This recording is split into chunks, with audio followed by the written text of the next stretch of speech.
Boom, boom, beat. Don't you hate it when you go to Ross to get a dress shirt for your niece's quinceañera and the bottom two buttons are missing and you have to dance all night with your stomach hanging out? I hate when that happens, but we do not hate here, friends. We are doing a square stone. Some people out there are intimidated by square stones. Oval stones and round stones are easy to set, and square stones can be tricky. But if with practice you can get good, friends. I have my hand vise right here. And our stomachs are not going to hang out on this one. We're going to go ahead and throw this bad boy in the hand vise. Oh, by the way, let's just take a quick look at this ring. I made it with a spoon handle. And you can do really cool things with spoon handles if you have cool spoon handles. Sterling silver. This one's more of an ornate design. I melt these down, but I think these are even still pretty cool. But we are going to go ahead and set this square stone or rectangle stone. We're going to use our hand vise. Let's just put this in here real quick. I don't want to waste your time. I know you guys need to get out there and make your dreams come true. And this is really for beginners. If you're not really hip to this this process, I hope this is helpful to somebody. So let's just look at this. And I think if I recall, this stone sits very, very shallow, or this bezel is very high. So if I recall, what I wanted to do is put a little bit of sawdust in there to raise it and also give it a little bit of a cushion, because sometimes these turquoise stones, this is the hardness of 6 on the Mohs scale, and if you're at a wild party and you accidentally bump your finger against a wall and there's no backing on this or a cushion, it could crack your stone.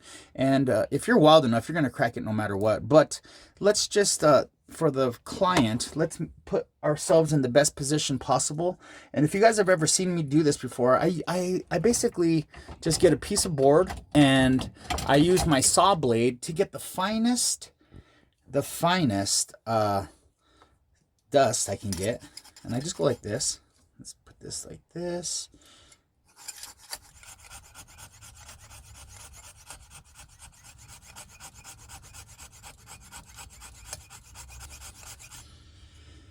Now let's look at that sawdust, and now you guys know that I'm talking about the finest sawdust. And you know, just because your stomach's hanging out doesn't mean you still can't do the sprinkler. Oh, you guys remember the sprinkler? If you're smarter than me, sometimes you have a little vial of this just kind of hanging around, and then you can use it when you need it.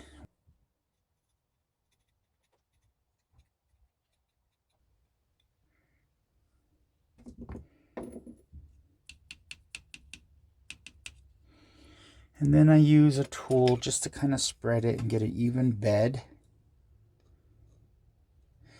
Some people do not subscribe to using organic matter. Some people, this is the way of the old ways. I had a really old native ring that I came across and I purchased, but it was destroyed. The stone was cracked in the bezel, one of the bezels. So I took it apart, and underneath the stone was sawdust. And it had to be an old ring. But it was sawdust. Alright guys, we have this really awesome turquoise right here, guys. Look at that. Oh man, it's so beautiful. That's what the back looks like. It is backed. And we're just going to hope for the best.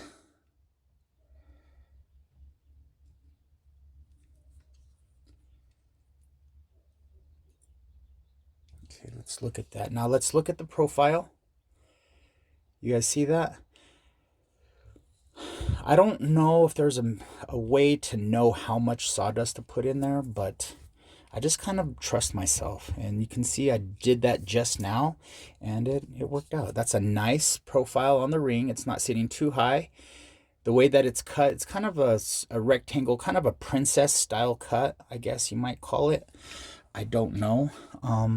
But I like to use my burnisher that I got from Noble Art Dimensions. This is an agate burnisher. Does really well. So let's just do this, and for you guys, this is what the video is all about, is setting these square stones. Now what I do is I'll start with I'll look around it, and then I'll see where the biggest corner is. And the biggest corner, and by biggest corner, I mean what it looks like the most material. There's that corner has the most material. If you look at all the four corners, that one has pretty good material too. But we're going to start there, and we're just going to go at this angle, I guess, right on the corner, and we're just going to press, and we're going to press in. Okay, we just pressed in right there. Now we're going to go to the opposite corner. And there's many ways to do this, guys. There's no right or wrong. Well, there's some wrongs, but there's no for sure rights. I like to go corners first, because if it's going to taco bowl on you or kind of bunch up, the bezel's going to bunch up, it tends to want to do that on the corner. So now you see I have all the four corners in. Now I'm going to go back to the original corner that had the most material, and I'm going to round it towards the top flat part, and then round it towards pushing the metal to the middle. Think about the middles right here, here, and here. So we're going to try to really just massage from the corners to the center, from the corner to the center. You are massaging. You're massaging the metal. So we're going to, and then we're going to go opposite. We pushed in. Now we're going to massage it to the center, and then massage it to the center, just like that. And if you sized your bezel right, it shouldn't want to bunch up. Right there, you can see there's a lip. There's some material there. We're just going to go to the center this way, and then to the center this way. And just be patient with it. You don't have to make it perfect right away. Just be patient with it. Now to the center. To the center. To the center. Massaging it to the center.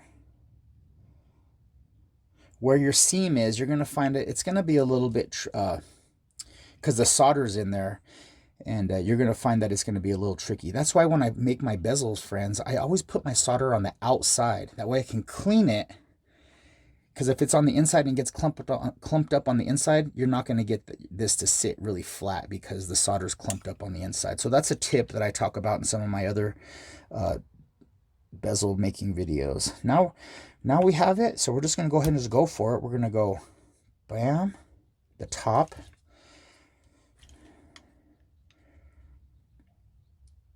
bam, to the bottom, or to the other top. Working on the small sides now. And then we're just going to slowly massage this till this is going to Texas. This piece is going to Texas.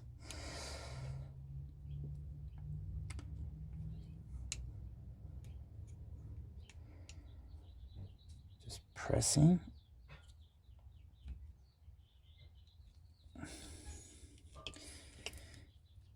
And it's just a process, guys.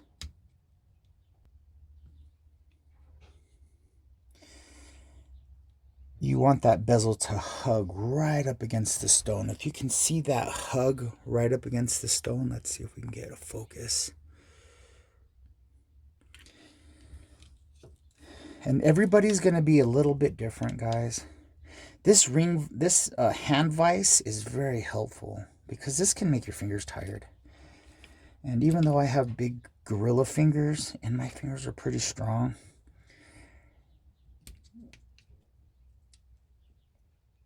you still want to try to save your fingers if you can, because you got other things to do. And once this is set, guys, now I'm looking pretty good. I can spend some more time to really get a good massage on this, and I will. And I'll probably go through with my little bud tool on my flex shaft, or rotating tool. If you have a rotating tool, you can use your little buds and really just, because the metal kind of can be smoothed out. This corner is not looking as perfect as I like, but it's good. Let's go right here.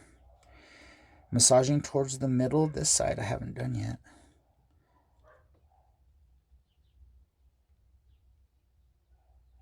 Very good.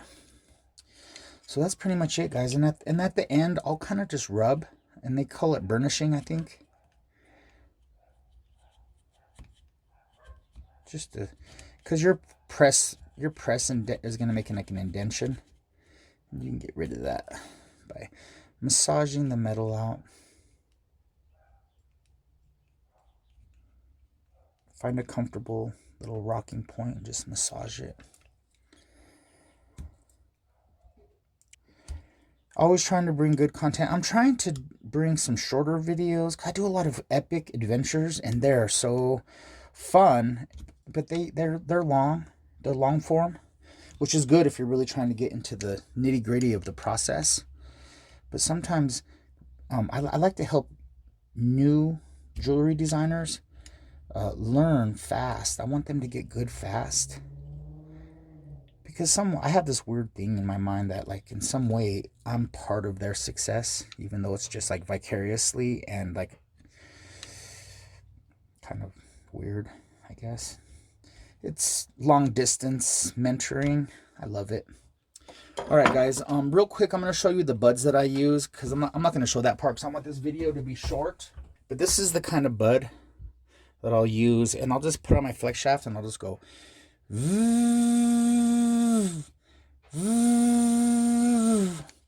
And then it'll just give it a nice smooth finish touch. But let's take a quick look at that since I have you guys here. That stone is, listen, it's sitting on that sawdust. We have a textured bezel. I did a textured bezel on that. Can you guys see that? Hand rolled from a piece of bullion, 999 silver bullion.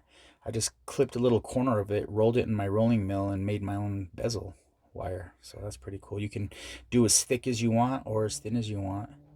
But this is pretty much it, guys. I hope you guys are enjoying your day. It is fall here in beautiful Western Colorado.